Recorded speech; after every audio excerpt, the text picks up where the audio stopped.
नमस्कार दोस्तों, heart attack India में आपका बहुत बहुत स्वागत है। मैं हूं दिवाकर विक्रम सिंह। वैसे तो आज कई खबरें हैं जिस पर मैं आपसे बातचीत करना चाहता हूं, और उसमें यह है कि आज भारत बंद भी था और तमाम ऐसी बातें हैं जो भारत बंद से जुड़ी हुई जो करना चाहता था। कोरोना से भी जुड़ी बातें हैं जो मैं आपसे करना चाहता हूं। लेकिन इन दोनों खबरों से बड़ी खबर आज ये है कि आज प्रधानमंत्री का बांग्लादेश का दौरा हुआ, और बांग्लादेश के उस दौरे पर जिस गर्मजोशी से प्रधानमंत्री का स्वागत हुआ और भारत बांग्लादेश के संबंधों को एक नई ऊंचाई देने के प्रयासों के तहत दोनों प्रधानमंत्रियों ने जो कुछ एक दूसरे के प्रति एक तरह से आदर का भाव दिखाया, एक दूसरे के साथ गर्मजोशी से मुलाकात हुई, उससे यह साफ जाहिर होता है कि कम से कम भारत का ये पड़ोसी देश जो भारत के ही कारण वजूद में आया, वास्तव में बांग्लादेश भारत के साथ आगे बढ़ना चाहता है। उन परिस्थितियों में जब वर्तमान स्थिति में बांग्लादेश एक बहुत ही तेजी से उभरते हुए डेवलपिंग कंट्री के रूप में दुनिया में साख बना रहा है, और खास करके दक्षिण एशिया में उसकी स्थिति बहुत मजबूती के साथ आगे बढ़ रही है, कम से कम अर्थव्यवस्था के क्षेत्र पे, बैंकिंग के क्षेत्र पर, और लघु उद्योगों के विकास में भी जिस तरह से बांग्लादेश की सरकारों ने पिछले 10 सालों में प्रयास किया है उसका असर भी दिखा है, और उनके जीडीपी पर, उनके प्रति व्यक्ति आय पर वो उन सारी स्थितियों का जो है वो असर दिखना बिल्कुल शुरू हो चुका है। और कहीं कहीं तो भारत और पाकिस्तान का तो मैं जिक्र वैसे नहीं करना चाहता था, लेकिन कर सकता हूं इसलिए कि उसी पाकिस्तान से टूट करके बांग्लादेश बना था, और उस बांग्लादेश को बनाने में भारत की जो भूमिका रही है वो किसी से इनकार नहीं किया जा सकता। एक बहुत महत्वपूर्ण बात जिस पर मैं आपसे बातचीत करना चाहता हूं वो यह है कि तमाम उन नेताओं को प्रधानमंत्री मोदी ने जिस तरह से आत्मसात किया, एक तरह से कांग्रेस जो है वहां भी एक तरह से मूक बन सकती है, वो कुछ बोलने की स्थिति में नहीं हो पाती, क्योंकि वहां से जुड़े, कांग्रेस से जुड़े तमाम बड़े नेताओं को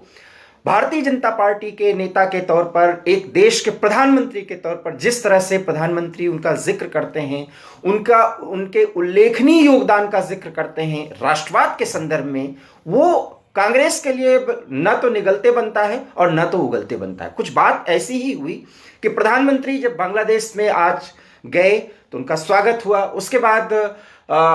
जो आज पहला दिन था, और उस पहले दिन में शेख मुजीबुर रहमान को उन्होंने मरणोपरांत गांधी शांति पुरस्कार से नवाजा है। ये जानकारी मैं आपको देना चाहता हूं कि जो शेख मुजीबुर रहमान है, जो संस्थापक कहे जाते हैं बांग्लादेश के, और वर्तमान प्रधानमंत्री शेख हसीना वाजेद के वो पिता हैं, और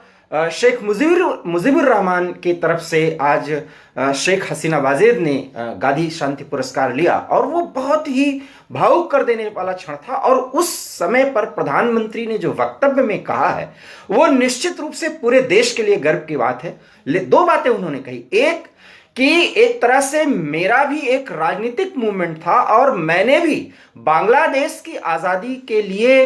अपने आप को गिरफ्तार करवाया था। ये प्रधानमंत्री ने आज कहा कि एक तरह से उनका पहला एक पॉलिटिकल मूवमेंट है जिस मूवमेंट के तहत उन्होंने बांग्लादेश की आजादी के लिए अपनी गिरफ्तारी दी थी। ये प्रधानमंत्री ने आज जानकारी दी। और दूसरी महत्वपूर्ण बात प्रधानमंत्री ने वो कही जो आपको बताना जरूरी है, उन्होंने बांग्लादेश के तमाम बड़े नेताओं के सामने आज फिर एक बार दोहराया कि पूर्व प्रधानमंत्री स्वर्गीय श्रीमती इंदिरा गांधी का जो योगदान बांग्लादेश के वजूद में था, बांग्लादेश को स्वतंत्र कराने में था, वो पूरा भारत याद करता है, पूरा बांग्लादेश के लोग याद करते हैं, और उनके कार्यों की जितनी तारीफ की जाए वो कम है। तो प्रधानमंत्री नरेंद्र मोदी के मुंह से जो ये बात निकली है तो इसका एक दूर तक असर जाएगा, क्योंकि ऐसा आरोप लगाया जाता है कि वो सिर्फ भारतीय जनता पार्टी या संघ परिवार से जुड़े हुए या एक ऐसे थॉट प्रोसेस को आगे ले जाना चाहते हैं जिसमें पूर्ववर्ती प्रधानमंत्रियों या भारतीय जनता पार्टी या संघ परिवार से इतर नेताओं का कोई जिक्र नहीं है। लेकिन कांग्रेस के वर्तमान राजनीतिक जो उनकी पीढ़ी है, उस पीढ़ी में जितने भी जिनके भी हाथ में कांग्रेस की बागडोर है, उनके लिए बड़ी मुश्किलों का सामना करना पड़ेगा जब प्रधानमंत्री ने सीधे सीधे स्वर्गीय श्रीमती इंदिरा गांधी के इस योगदान की चर्चा की जिसमें बांग्लादेश को आजादी मिली थी। और इसके साथ ही साथ शेख मुजीबुर रहमान को मरणोपरांत गांधी शांति पुरस्कार से नवाजा। और इसके साथ साथ प्रधानमंत्री ने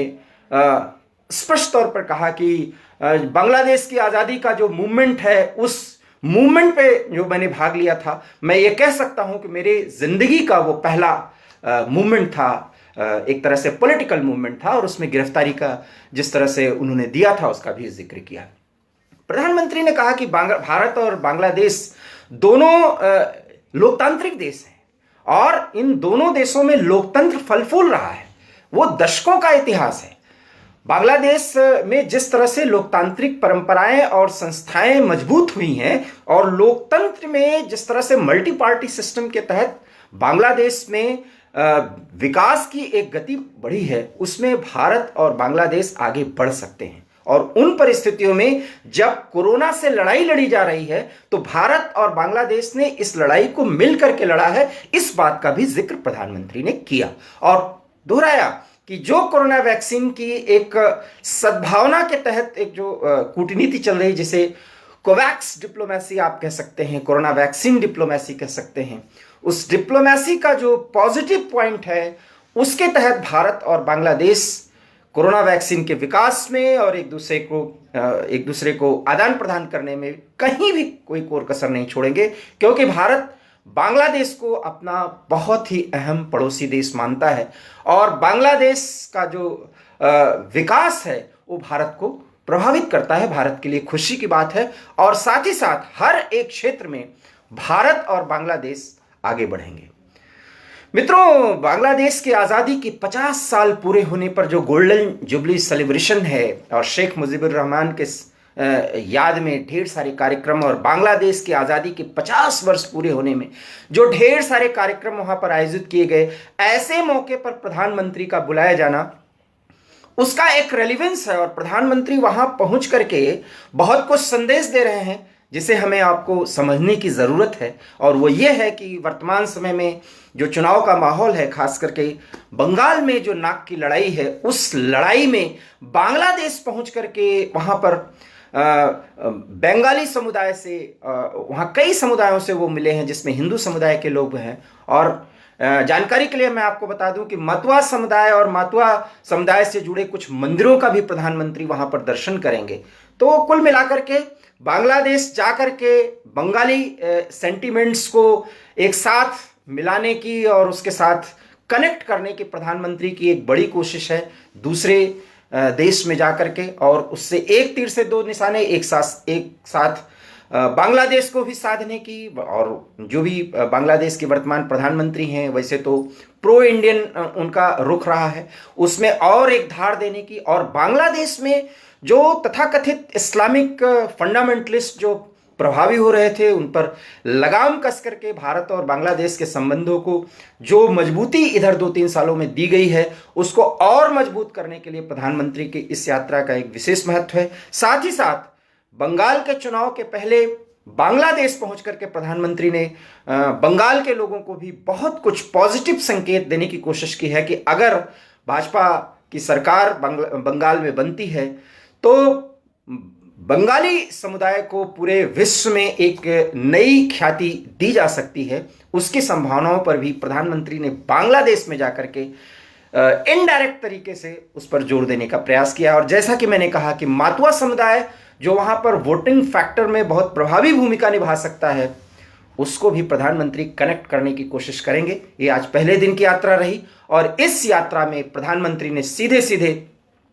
श्रीमती इंदिरा गांधी को भी याद किया, एक तरह से कांग्रेस पार्टी को भी बिल्कुल कुछ भी न बोलने की स्थिति में कर दिया। और इस पर कोई आलोचना या कोई सवाल नहीं उठा सकता है, तारीफ तो खैर हो ही नहीं सकती। हालांकि स्वस्थ लोकतंत्र में कभी कभी विपक्ष को भी किसी भी पॉजिटिव मूवमेंट पर, पॉजिटिव सेंटेंसेस पर, पॉजिटिव वक्तव्य पर हमेशा तारीफ भी करनी चाहिए और आलोचना भी करनी चाहिए। लेकिन वर्तमान परिवेश में भारतीय लोकतंत्र में खास करके दो बातें जरूर देखी जाती हैं। एक कि विपक्ष का नेता सिर्फ विरोध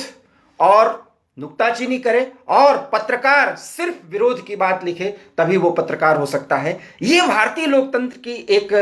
विडंबना है और यही उसकी कसौटी है जिसको कि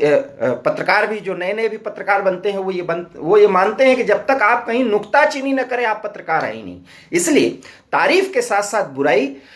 अच्छाइयों के साथ कमियां निकालना और सीधे सीधे वो जनता के सामने प्रस्तुत करना वास्तव में पत्रकार का मतलब ये होता है। लेकिन आज कुछ ऐसे हमारे यहाँ थॉट प्रोसेस के लोग हैं, कुछ ऐसे थिंकर्स हैं, तथाकथित सूडो सेकुलरिस्ट हैं, जिनके हिसाब से पत्रकारिता और राजनीतिक लोकतंत्र में राजनीतिक बिहेवियर का जो तौर तरीका है उनके द्वारा निश्चित किया जाता है। तो उस पर ज़्यादा नहीं बोलना है, लेकिन इतना ज़रूर मानिए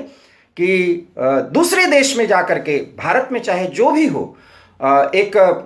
दूसरे विचारधारा के प्रधानमंत्री के कार्यों का जिक्र करके, उसकी तारीफ करके निश्चित रूप से नरेंद्र मोदी ने एक बहुत ही बेहतर संदेश देने की कोशिश की है। और साथ ही साथ देश की छवि और पूर्व प्रधानमंत्री इंदिरा गांधी के उस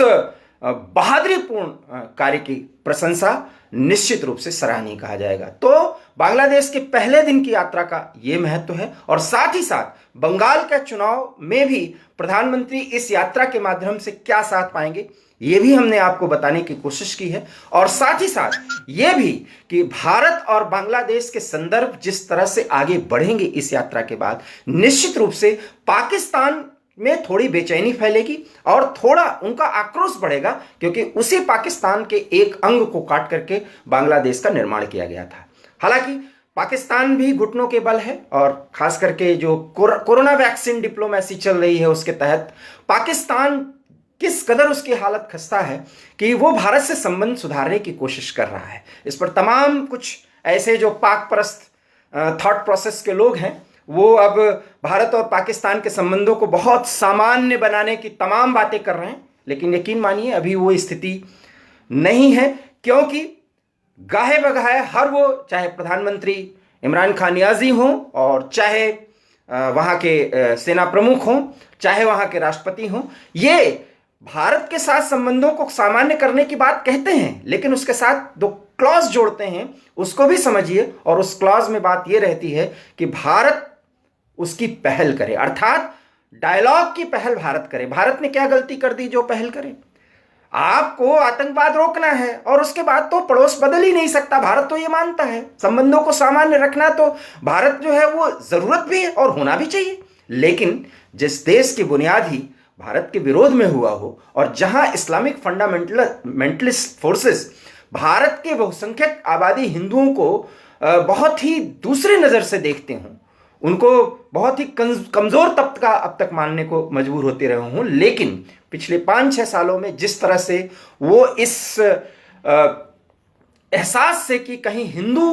थॉट प्रोसेस जो है बहुत प्रभावी न हो जाए, अब पाकिस्तान अपने इस्लामिक फंडामेंटलिज्म को साफ साफ जाहिर करता है, जो उनके टीवी चैनलों के डिबेट से सुना जा सकता है। उन परिस्थितियों में आज जब शेख मुजीबुर रहमान को प्रधानमंत्री ने जाकर के वहां याद किया, और जब इंदिरा गांधी को याद किया, जब बांग्लादेश के 50 साल की उपलब्धियों को याद किया, भारत बांग्लादेश के संबंधों को आगे बढ़ाने का एक कृत संकल्प का जो है उद्घोष हुआ, उसको दोहराया है प्रधानमंत्री ने भी, और वहां के प्रधानमंत्री अर्थात बांग्लादेश के प्रधानमंत्री शेख हसीना वाजेद। तो निश्चित रूप से आप यकीन मानिए कि इस स्थिति में पाकिस्तान की बौखलाहट साफ साफ नजर आएगी, और आ भी रही है। उनके टीवी डिबेट्स पर आप देख सकते हैं, आज जो भी डिबेट्स हुए हैं उसमें पाकिस्तान को किस तरीके से 1971 के वॉर में हराया गया, और इंदिरा गांधी ने कितनी बहादुरी के साथ बांग्लादेश को आजाद करवाया था, और भारतीय सेना ने कितने निर्भीक और बहादुरी का परिचय देते हुए 93,000 से अधिक सेना का आत्मसमर्पण करवाया था, जो कि माना जाता है कि Guinness book of world record में उसका उस कृत्य का जो है, उस कारनामे का उल्लेख दर्ज है। तो कुल मिलाकर के बांग्लादेश के आज़ादी के 50 वर्ष पूरे होने के मौके पर आज जो कुछ भी ढाका में प्रधानमंत्री की उपस्थिति में हुआ, वो भारत और बांग्लादेश के संदर्भ में दोनों के संबंधों के लिए बहुत बड़ी बात है, और दोनों देश भविष्य में आगे बढ़ेंगे। रही बात कि मैंने आपसे शुरू में कहा था कि मैं कोरोना की भी चर्चा करूंगा, इसलिए मैंने मास्क पहना है। अब वो स्थिति आ चुकी है कि कोरोना के कारण महाराष्ट्र में लॉकडाउन लगना लगभग 80% तय हो चुका है। ये मैं क्यों कह रहा हूं? क्योंकि इसके पहले 1.5 महीने से जो मैं बात कर रहा था, आज वो स्थिति पहुंची। मैं कोई एक चिकित्सक विशेषज्ञ नहीं हूं, लेकिन एक पत्रकार के नाते जिस तरीके से यवतमाल से पहली घटना शुरू हुई थी और फरवरी के दूसरे सप्ताह से जब मैं बराबर कोरोना पर ही वीडियो बनाया हूं अपने YouTube चैनल पर, और मैंने कहा था कि भारत की स्थिति बहुत खतरनाक होने जा रही है, चूंकि कोरोना वैक्सीन आ चुकी है, इसलिए वो मंजर अभी नहीं दिख रहा है जो हमने 2020 में देखा था। लेकिन यकीन मानिए, महाराष्ट्र की स्थिति अगर खराब होगी तो देश के कुछ अन्य राज्यों की भी स्थिति खराब होगी। ये सुकून की बात है कि हमको इस बीमारी से लड़ने का जो 1 साल का अनुभव है और हमारे मेडिकल इंफ्रास्ट्रक्चर और हमारे कोरोना वीर पूरी तरह से तैयार हैं, और साथ ही साथ कोरोना वैक्सीन भी हमारे पास उपलब्ध है, न सिर्फ हमारे अपने लिए, अपने देश के लिए, बल्कि दूसरे देशों को भी हम उपलब्ध करा रहे हैं। तो ये थोड़ी सी सुकून की बात है और इससे हम बहुत ज़्यादा घबराएं नहीं। लेकिन स्थिति हमारे आपके और सरकारों के उदासीनता के कारण खराब हुई है। रही बात भारत बंद की, तो ये राकेश टिकैत उर्फ बकैत उर्फ डकैत जिस तरीके से अपना खेल खेलने की कोशिश किए, और तथाकथित किसान आंदोलन, जिसको मैं किसान आंदोलन मानता ही नहीं, इस आंदोलन में बस अपने आप को वजूद में बनाए रखने के लिए, खबरों में बनाए रखने के लिए भारत बंद किया गया। लेकिन यकीन मानिए, यह भारत बंद पूरी तरह से फ्लॉप रहा। हाँ, विरोध के तौर पर कहीं शर्ट उतारे गए, कहीं कुर्ते फाड़े गए, कहीं रेल रोका गया, लेकिन छिटपुट आंदोलन, तथाकथित आंदोलन की कुछ झलकियों ने भारत के लोगों की न तो रफ्तार रोकने की